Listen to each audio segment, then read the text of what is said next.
All right, welcome to the first edition of the Forehands Middle podcast. Name workshop TBD, but I'm liking Forehands Middle as I'm Nico the lefty, and I got Gino the righty right here. A little bit about us. So we're brothers. We play a lot of pickleball tournaments together. I'm left-handed, he's right-handed, so our advantage has always been Forehands Middle. Ben Johns loves it, we love it.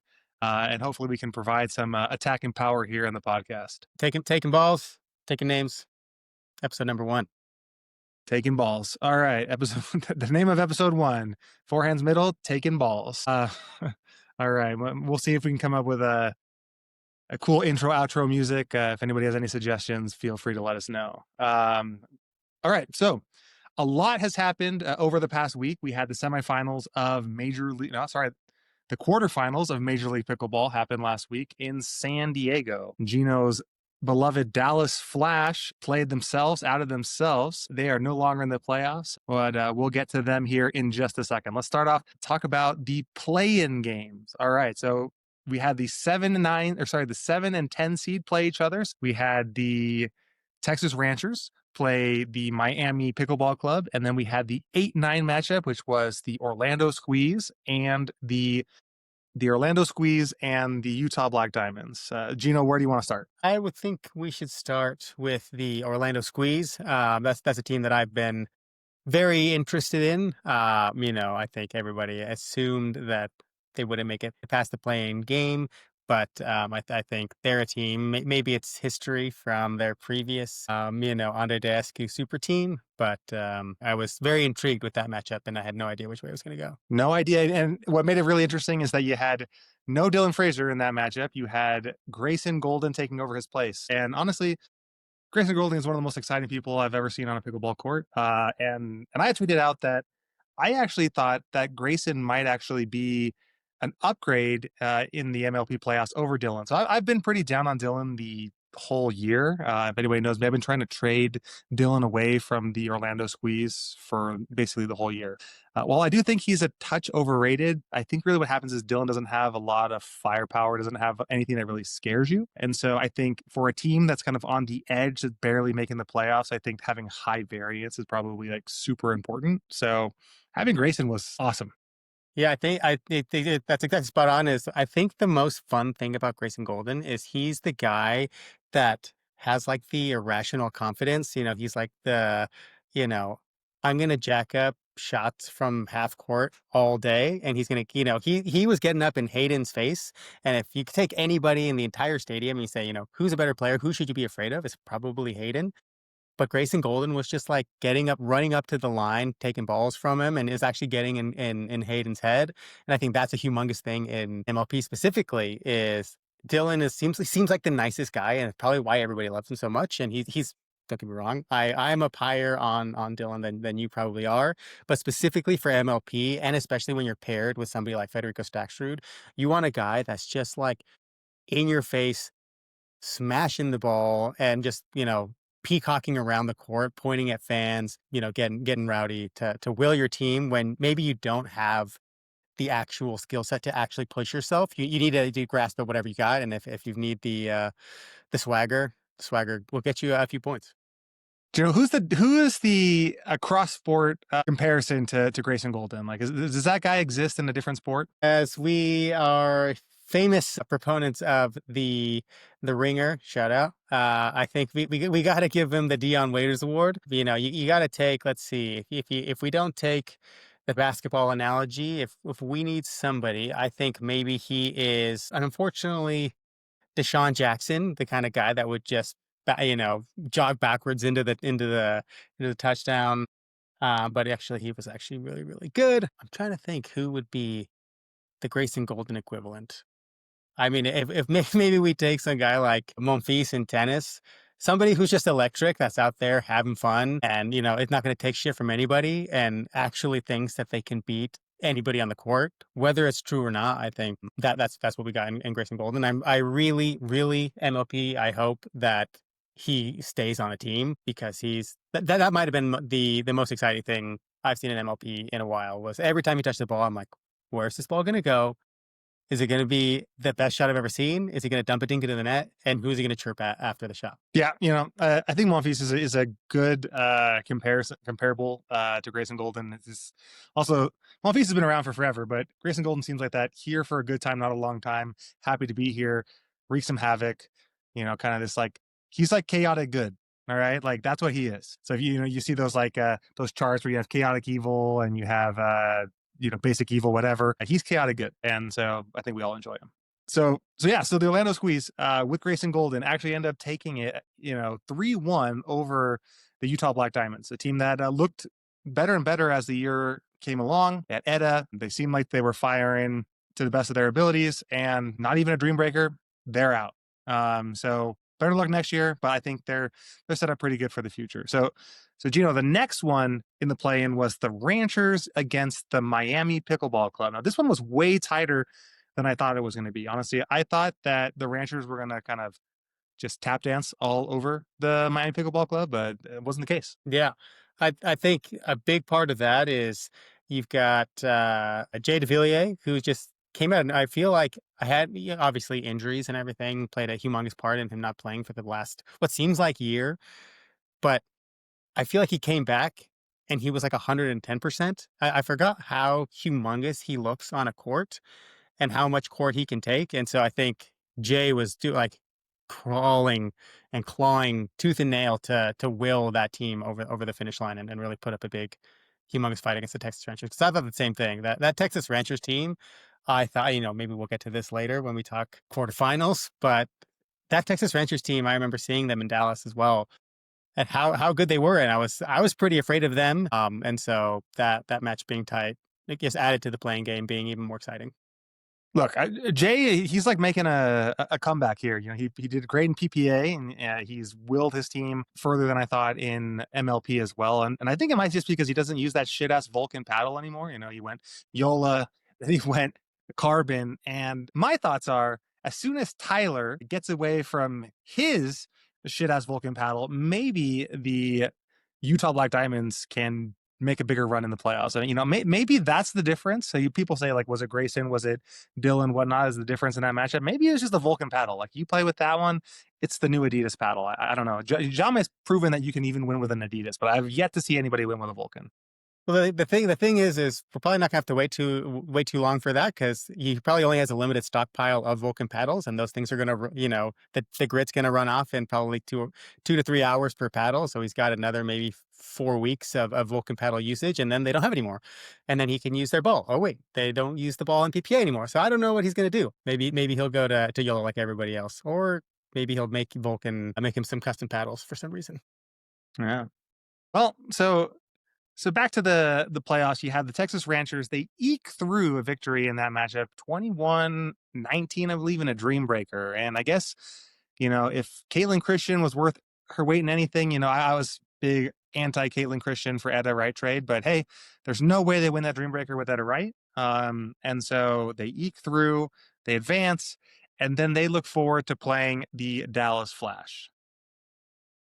Or wait, Womp womp. we had probably the biggest mistake in the history of MLP happen over the past weekends. MLP is pretty cool because the way that it works is the top seed gets to pick whoever they want to play in the next round. Which is a wonderful way to handle playoffs. Just to shout out on the MLP. I loved that added to excitement rather than just kind of 1-8, 2-7 kind of thing. I thought that's a very cool way to handle playoffs. Yeah, so basically the top 4 teams get their pick. So the first team gets to pick one of the 5 through 8, and then second and third. All right. So the shock, no-brainer pick, Orlando Squeeze, was hobbling into the playoffs.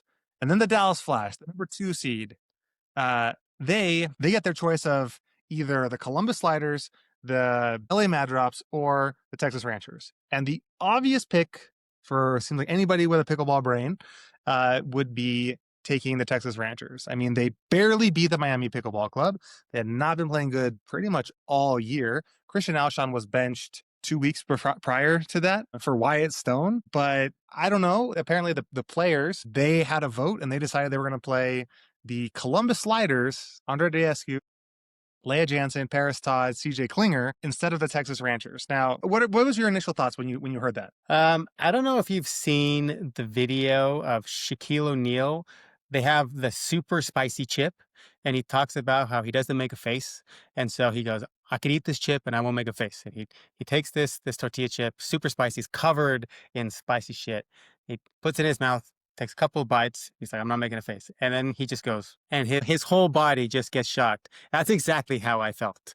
Me, Dallas Flash fan, I was ready. I was like, oh my gosh, let's just book our ticket to New York. I'll head there with you.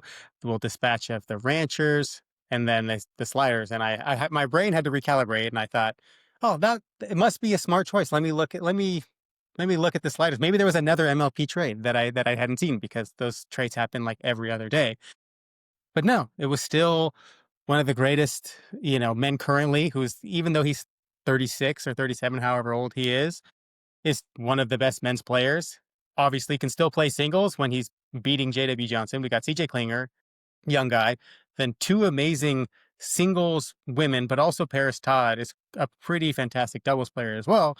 And I just was, turned on the classic DJ Khaled and was like, you guys just played yourself. What's happening? And I was nervous. I was, don't get me wrong. I was very optimistic, because the thing is, to their credit, I think when the Dallas Flash, and then it's like kind of the flip of a coin of when they are energetic and they are playing well, they are extremely, extremely tough to beat.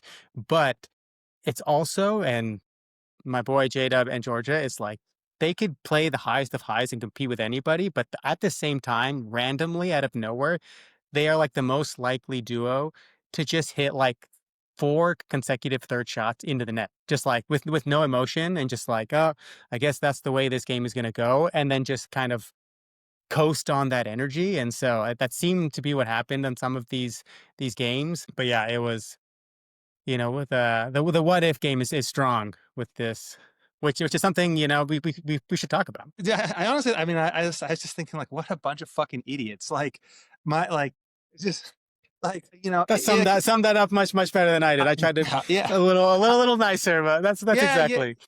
I'm not a fan, so I don't have to mince my words. But honestly, if I was a fan, I'd be like complete tight butthole the whole time. Like I'm just like, okay, like what are we doing? Like every single matchup is a little scary. There's like no breathing room. There's no bad player on the other team, and they're set up pretty well for a dream breaker. Honestly, they made the dumbest decision there ever was. And to your point, like, Georgia and J Dub, man, like I've never seen it, especially when they play against like Ben and Natalie in the PPAs. That you're like, man, you play so good, and then all of a sudden you just know they're going off a cliff like, Yeah, right? and you never know if it's going to be the full match or if it's going to be in game, because if you think like the last PPA, I think they took it to five, or maybe it was two PPAs ago, and you're like, oh my gosh, they're going toe to toe, and then it's just game five, and everybody just puts their head in their hands, and they just go, this game's going to be 11-2, You, and you know, you know it's going to happen.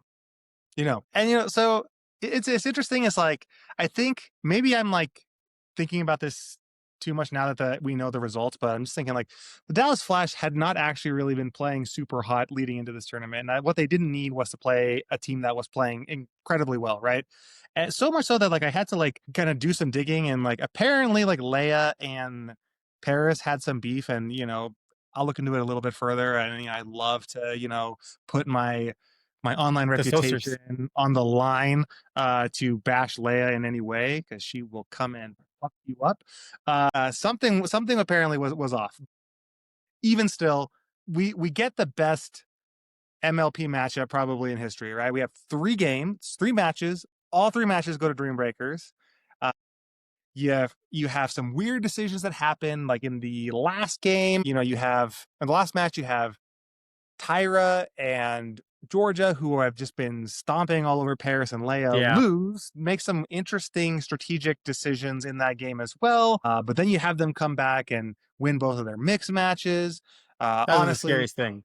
it was crazy. I think for me, one thing is I hate to say it. I know that I like to pick on the most beloved people in all of pickleball, like Dylan and Augie.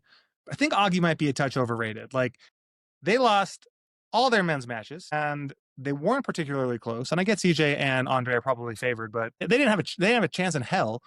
And then did they lose any of their mixed matches? They might actually not have lost a single mismatch. He came through in mixed. I think Augie needs to be a little bit better. I think they probably need to just upgrade that position in general. But I think in the the Dream Break, interesting thing with them is with Augie and Tyra is when I'm watching and again maybe I'm just trying to be the ice to the fire or whatever, but seeing Augie play, he does come up pretty clutch sometimes. But watching him with Tyra play mixed, it seems like and I subscribe to the mixed strategy of usually the guy takes more court, but it seemed like whenever Tyra has a ball to put away, she's able to put it away, or whenever she takes over a point, she takes it over, and she probably comes out on top more often. And when Augie's coming over and he's taking over a point, it almost seems like that win percentage is not as high. And maybe somebody like Maddie Pickles can go into the geeky numbers and tell me if I'm taking crazy pills. But in their mixed match, I feel like they got to let Tyra cook, which is a very, very weird thing to say.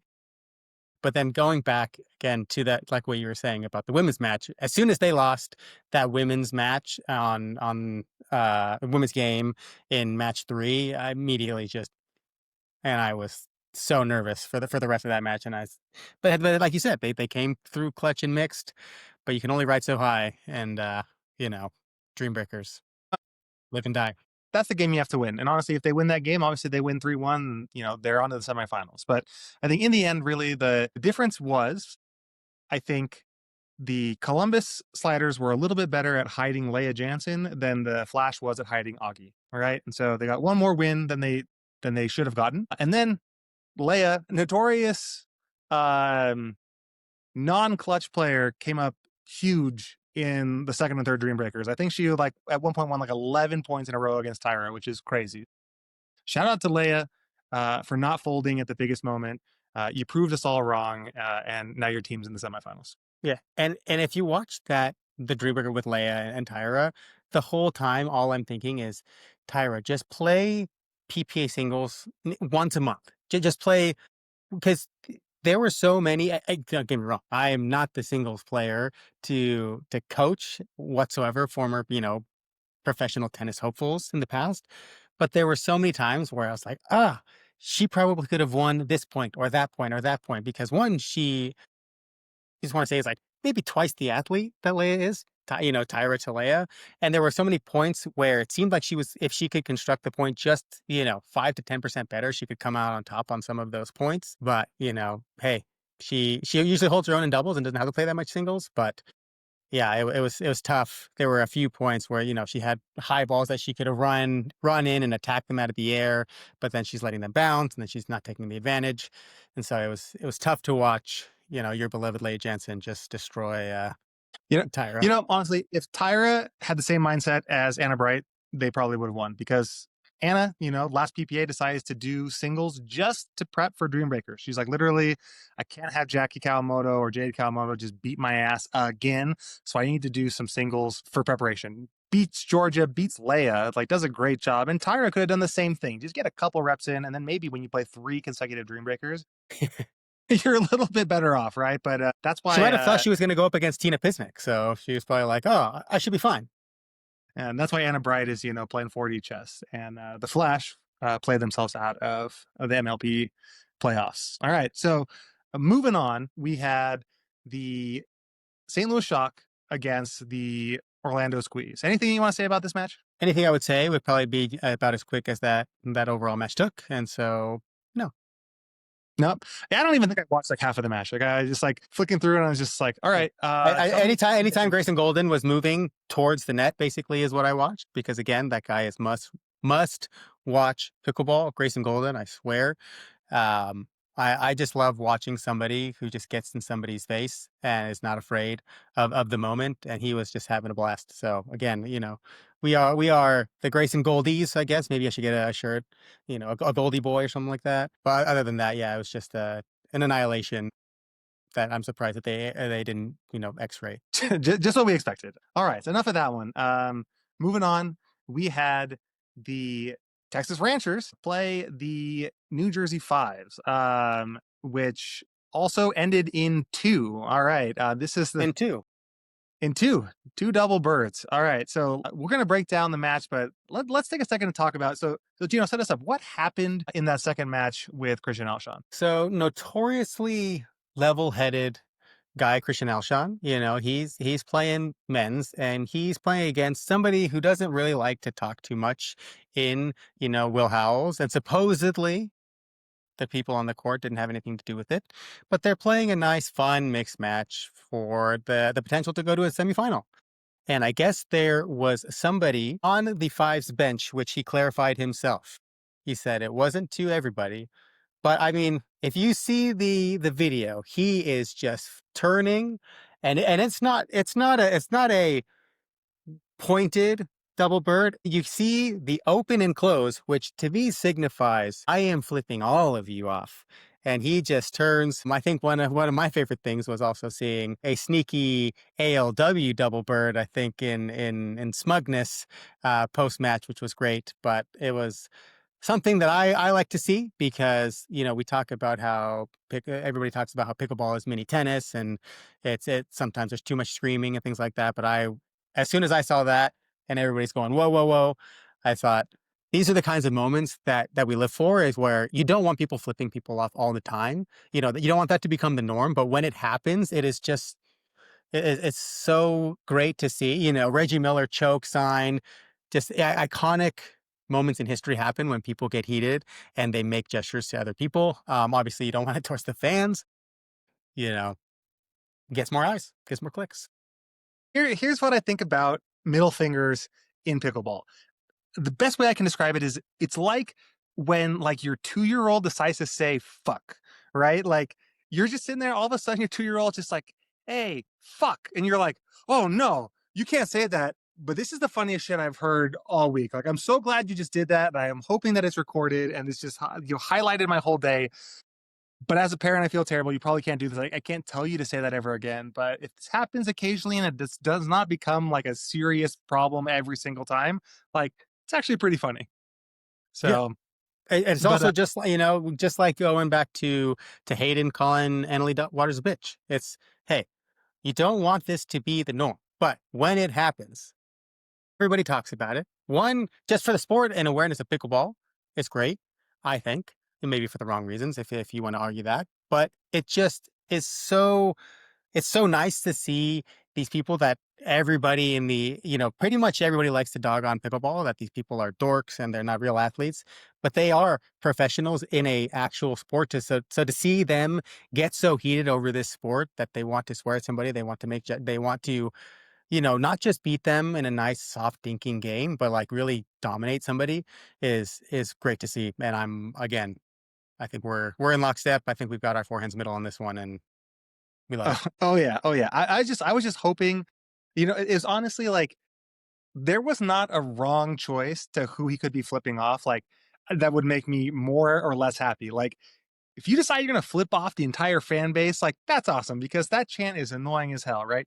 If you want to flip off Ryan Harwood, who leads the chant, also kudos, thumbs up. If you want to flip off your coach, Lee Waters, congratulations, that's awesome. And if you want to flip off Golden Boy of Pickleball, Zane Navratil, please, like you have my blessing. Here are my middle fingers for you. You can flip Zane off any day. So He honestly, has to make sure couldn't go he brings wrong. him down, and he's got to bring his middle fingers down because he'll be sitting down. So that was probably the highlight of that match. The fives proved to be just a little bit too much to handle for the Ranchers. I think everybody expected the Ranchers to go out in this round, probably to a different team, but they go out 3-0 in the first match.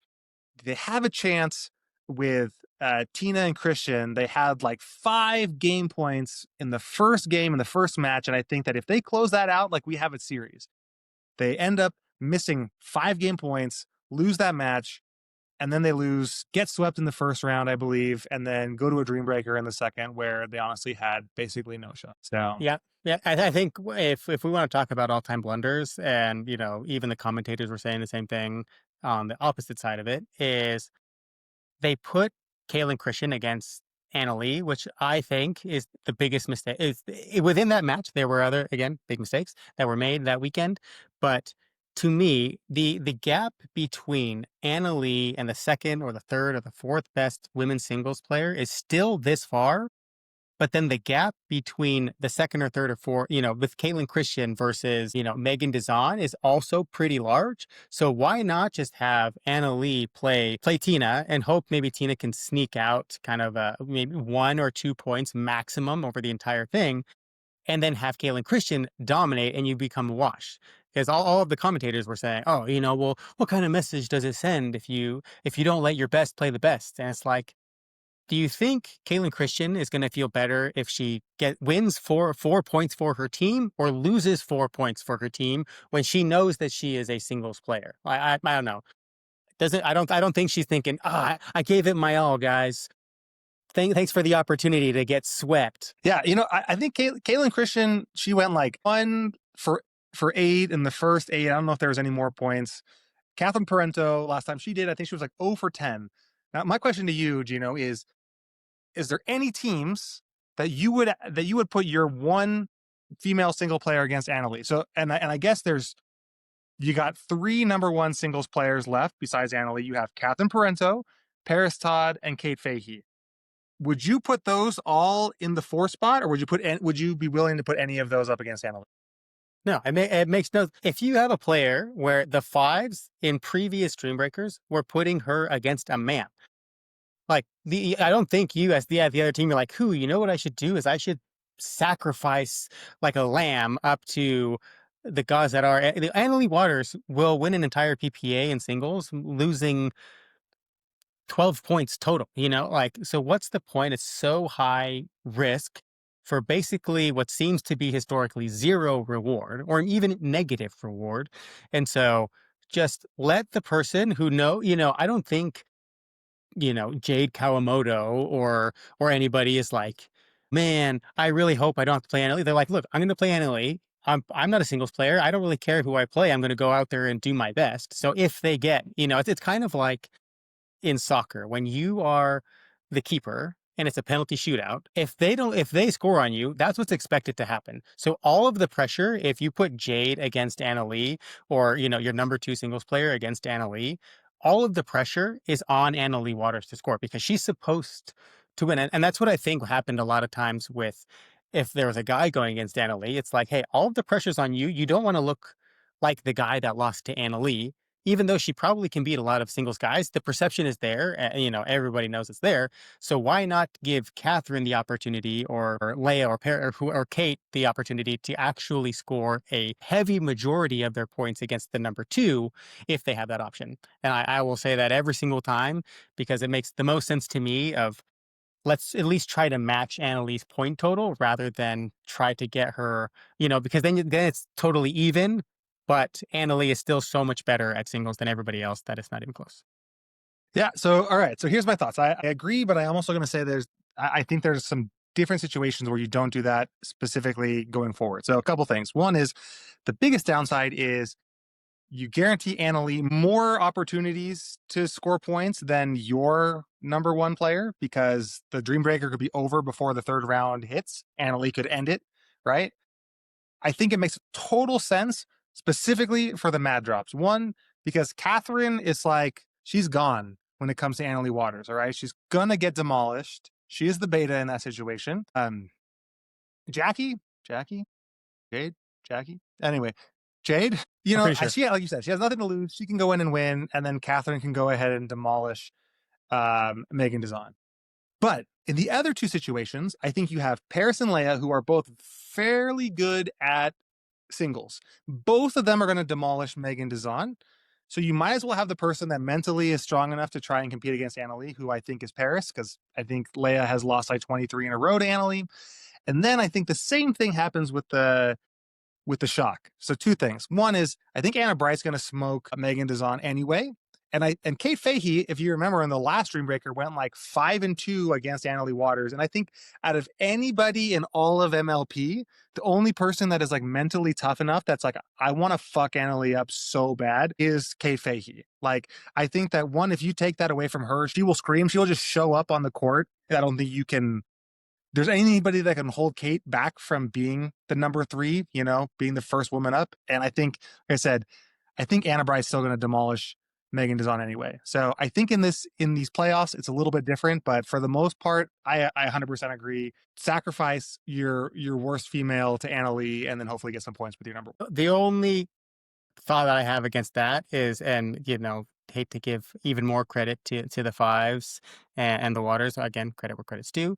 But I feel like the waters are almost like they're like the Chiefs or something like that, where they look back at Anna Lee losing 5-2 or whatever it was to Kate, and they've been stewing on that and game planning specifically. And I think they have a more systematic approach to winning and overall pickleball point construction, that I would worry that they would be as soon as they had to play the shock, they'd be like, this is what you're practicing and you're going to drill it until it becomes second nature. Where Kate Fahey, I agree that of all things that you said about Kate and how much dog she has in her, and she's not afraid, and she'll scream in your face, and she's got the firepower to do it.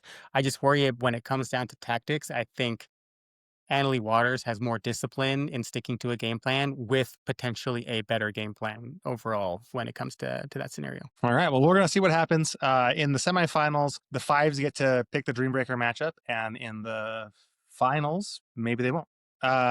So we'll see what happens. We have our two matches in the semifinals. We have the Shock against the Sliders, and then we have the fives against the Mad Drops. My first question to you is: the Shock got to choose their matchup. They chose the Sliders. Did they make the right choice? I mean, I'm so hurt from the Sliders, but I don't think anybody wants to play the Mad Drops. They have been, like, just like you were saying, the Flash were kind of coming down a little bit.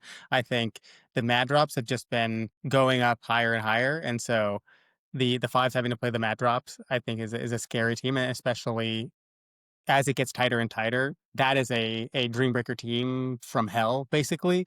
And so I would say, if I were the Shock, I would have to go with the Sliders, and that is kind of like, rock in a hard place, Sophie's choice. But I think that's the choice I would make. Yeah, I think they made the right choice. I think I would choose the Sliders too, and I think that you know each of these teams kind of have like a weak spot.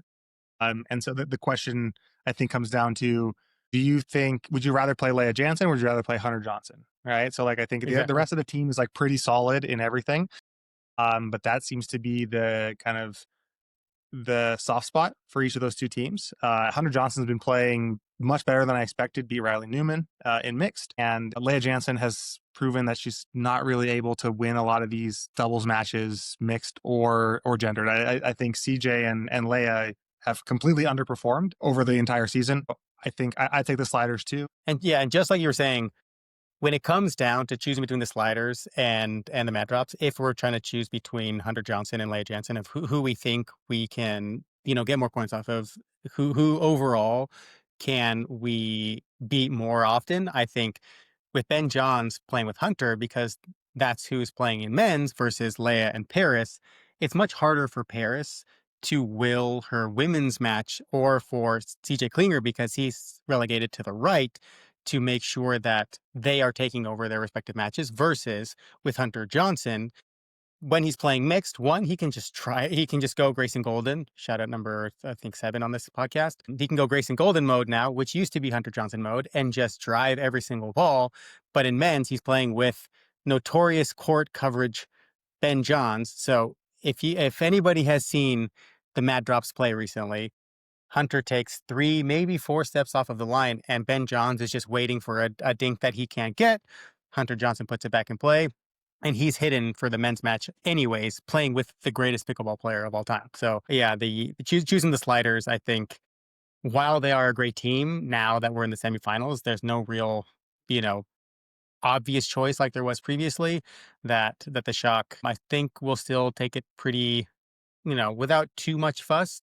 I guess the Sliders. Yeah, I mean, everybody thought that Hunter Johnson was going to be playing the Colin Johns role, but in reality, he's playing the Jesse Irvin role, which is crazy. He's playing less court than Colin, and he's doing his job really well. When he's called to hit a shot, he hits a good shot. But I agree. I think that they made the right choice. I think that the Sliders are the team to play. And my thoughts are they take it into, I would say, maybe one goes to a Dreambreaker, if not pretty handily. I think that they win. And I think it's because I think women's are not going to lose.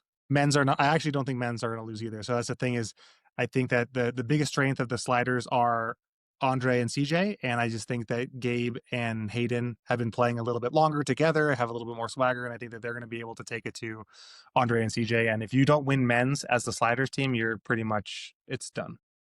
Yeah, agreed. I do think that the sliders can probably take a gender match here or there. I've seen Anna and Kate very rarely, I will say, underperform and have a shocking deficit, and maybe they'll come back or not. But Paris has been, I think, playing some amazing doubles recently, and so maybe they'll sneak a women's game match. I don't. It's obviously not likely. I think men's Gabe and Hayden are on fire basically, and so yeah, they got to be hoping for a mixed match. But then again, you've got Anna Bright on the other side with the one of, if not the hottest player in pickleball right now, in Hayden Patrick Quinn, and so that's a very very hard mixed team to beat. Yeah, and with Anna Bryant and Kate Fahey, I think that you don't beat them; they beat themselves. Is what ends up happening. One Is like hundred percent. Yeah. they lost to Lacey and Millie. Got destroyed. And this happens like once a once a tournament or whatnot. Like once every 5 games, they just lose like a crazy one. For I don't know what reason. So that might happen. But I wouldn't count on it. And I agree. Shock going on to the final. So Gino, I guess the biggest question is who's gonna take the Mad Drops versus the Fives matchup. You have I think this is probably the closest matchup that you could possibly get. You have the two best players in the world playing against each other. You got two teams that are set up for dream breakers. Like, what gives? Man, this is like the ultimate. I always love seeing the commentators whenever they put up the little duper graphic, and it's like average duper score or combined duper score is 11.56 versus 11.57, and the duper prediction is one team 51%. They go, yeah, I got to go with the favorites on this one. You're like, motherfucker, that's not a favorite. That's a toss up, and that's exactly what this match is. I think it's gonna go Dreambreaker, and I think this time the Mad Drops are gonna pull it out. I think what they need to do, like you said, is almost maybe not even hope for a Dreambreaker, but in the Dreambreaker, let Jade play Anna Lee and let Catherine play Megan, because you got Hunter Johnson, who is, for all his faults in doubles, he is an amazing watch in singles. It's incredible. I don't know how, why is it not 1-to-1? Because when he plays singles, he's just like, I will kill everybody in this whole stadium at once. And then Ben Johns, who hasn't been playing the best singles, he still, is a top 5, top 6 singles player that can beat Gabe or Hayden in singles on a given day. So I am actually going to give the nod to the LA Mad Drops, if not for the plea, so I don't have to count to 5 anymore or hear anybody count to 5. Maybe I'm hoping and living on a prayer, but I think after analyzing it, I'm going. All right, I'm going the other way. I'm taking the Fives, and the biggest reason I'm taking the Fives is because they are the higher seed, so they get to choose the matchups. And I think that because they get to choose the matchups, we're not going to a Dream Breaker. So here's what I think. I think Annalie and Megan win the women's matchup, all right, against Jade and Catherine. And then I think that men's is actually I don't think it's a toss up. I think that Ben and Hunter win men's, all right. But then I think that Annalie and Will are the heavy favorites against Catherine and Ben. I think Annalie knows how to blow Ben up. Last time they played, she just relentlessly went after his backhand and was like, I'm not afraid of you. I'm going to speed up right your backhand. You don't have the 2E to put anything away. And so I think she picked apart Ben, right? And so that matchup wasn't even close last time. And then this is what I think now is I think that Noe and Megan beat Hunter and Jade more often than not. So that's my thought. Like I think that the entire matchup comes down to Noe and Megan versus Hunter and Jade. My money's on Noe and Megan, and I think that they win 3-1 at least once. And then I think that Dream Breakers might be a toss up.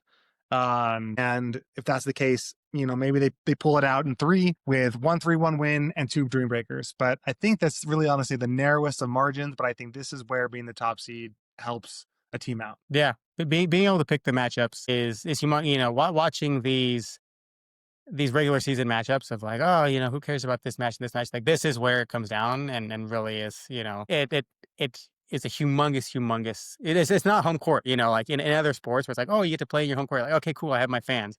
But this is basically, imagine if you were playing basketball and you say, hey, you have to start these 5 guys. the reason we want you to start those five guys is because we are going to start our five guys that know how to beat the shit out of those five guys. And so it's a humongous advantage. And you're absolutely right. I know I just praised and maybe this is me doubling back on my previous statement about the Waters and their tactical advantages. Is I think the only person in all of pickleball that can rival a tactical analysis is Ben Johns, and so I think after that, if he has time to think about what they're going to be playing, hopefully he doesn't have a great track record against Emily. I don't think. Going back to what was it, 2022, when he played with Catherine in that nationals final was a pretty hard watch. But I wouldn't be surprised to be honest if Annalie and Will beat Ben and Catherine, but I think it'll at least be close. If not, Ben and Catherine sneaking something out because there's nobody that wants to beat Annalie more on planet Earth, I think, than Catherine Parento. Does she have the ability to do it or any say in whether that happens? Maybe not. But um, yeah, I'm still thinking Dreambreaker. I don't I because it's such a toss up, I don't exactly have the answers of who is going to win which matches. I think just like Caitlin and Tina almost taking Annalie and Megan. I think that Jade is a severely underrated. She's one of my players that I think is severely, severely criminally underrated. That can inside out forehand dink Megan to death. And I'm hoping to see a lot of. Yeah, we'll see. So it's going to be good. And to your point about like the being the home team advantage, honestly, I think that they need to change that for next year. Like the higher seed is just way too overpowered. They should alternate home teams. So you should get home field advantage by saying match 1 and match 3 we get to make the decisions. Match 2 you get to make the decisions. But the way it is right now is match 1 and match 2 the home team gets to make all the matchups. Match 3 they flip a coin and then they decide who gets to make the matchups. So, for example, Dallas Flash got to make all the decisions in the last round when they played the sliders, every single one of them, which is crazy, right? So I think that they got to switch that up for next year. But regardless, I think they're going to we got the right 4 teams. I think in the semifinals, I think we have some strategic masterminds between Andre and Anna and the Waters and Ben Johns, and you got good rivalries. You got partners going against each other. Honestly, this is exactly what we want for Major League Pickleball. So we'll see. Action starts on Friday. Got Friday, Saturday, Sunday, and you also got Challenger. So if anybody's watching Challenger, I ain't. Yeah, what are your thoughts? What are your thoughts? I know you've spent a lot of time. So what are your thoughts on the challenger matchups? Look, my only thought is this: and I've been trying to do this for the whole time. Is Pablo should not be in Challenger. He should be in Premier. And I've been trying to trade him outside of Challenger for all season. I tried like 3 different times to suggest trading him for Dylan, but apparently that because Dylan is in the top 15 in men's doubles, you can't actually trade him to Challenger. But Pablo's great. I think the Las Vegas Night Owls are going to win that matchup, and the Kitchens Nashville Chefs are going down. They're going to take second. If I watch it, it'll be the first challenger matchup that I watch all year. So we'll see. Yeah, it'll be an accident of flipping on for MLP, realizing when it starts, and then going, "Oh, I guess it's on." Well, yeah. Well, so before we head out, the only other thing I was going to mention is, I am going to New York with my family for Major League Pickleball finals. I'll actually only be there for Friday, but we'll be there for like 5 days. I'm going to go see the U.S. Open as well. What are the recommendations? What are the must-dos in New York for me? We're taking our dad for the first time, so gonna hit up Statue of Liberty, gonna hit up Central Park and some of those buildings. But what else we need to do there? let's see. I think one of my favorite things about New York City in general, everybody says pizza, pizza, pizza. Yeah, obviously, it's just go to all of the wonderful culinary experiences you've got in New York. I've only been to New York a few times, maybe twice, maybe 3 times, and maybe I'm uh, not thinking clearly about which restaurants to go to. But what was the name of that restaurant we went to that had the clam pizza? I think that we went to. It's like Lombardi's Pizza. Lombardi. That's a fantastic choice. I think what you should try to do is try to get our father into one of those little yellow two-person like scooter cars and see if he'll you have to wear a helmet like an asshole and drive around New York like a tourist. I think that would be some must-watch content for all of the followers of Nico the Lefty. Oh my gosh. So for those of you guys, obviously nobody here knows our dad. You know, he's a This is more for us than for anybody else. yes, immigrant of the United States, moved here when he was like in his 30s, all right, from Peru. And he grew up and he learned English once he moved to the States watching Seinfeld. So when I asked him, Dad, what do you want to do in New York? Right? He said Statue of Liberty. And then he said, I want to have a hot dog on the cart. I want to go to where the soup Nazi is from Seinfeld. I'm like, I think this is a fictional place. I Googled it. Actually was an actual place. It's been closed since 2004. So unfortunately, I can't go to the soup Nazi. And he wants to go to the Seinfeld diner. So the culinary experiences that we're going to have in New York might He wants a big salad. revolve around the TV show Seinfeld, which is perfectly on brand for him. But besides that, we're just gonna cart him around everything and see if he can take it. He loves the comforts of his own home, so New York is going to be quite the experience for him. But I'm glad we're going, and then I'm going with a 6-month-old baby for the first time, so we're gonna see how we navigate with a stroller. If I survive, we'll have another podcast next week, but that's a big if, so we'll see. All right, so that'll do it for week 1, episode 1, Forehands Middle, Balls Out. What was the name of our balls? Yeah, we Forehands Middle, we go balls out. Forehands Middle, Balls Out. All right. Thanks for tuning in, and stay And tuned. hit us up. Thank you for listening. If there's anything else you want to hear, anything you want to see, if you want us to be a little bit nicer to the pro players, that sucks. It sucks to be you. But let us know what kind of content you want, and we'll work it in. Yeah, pro players, you guys are the softest motherfuckers I've ever seen in my life for any sport. The football pros, they are so accessible, but they are so soft. So I'm sorry, you probably are all going to hate me, but it is what it is. And everybody else here, go follow us on Instagram, TikTok, or on X, Twitter, whatever. Gino the righty, Nico the lefty, you can't forget. And we'll see you next week.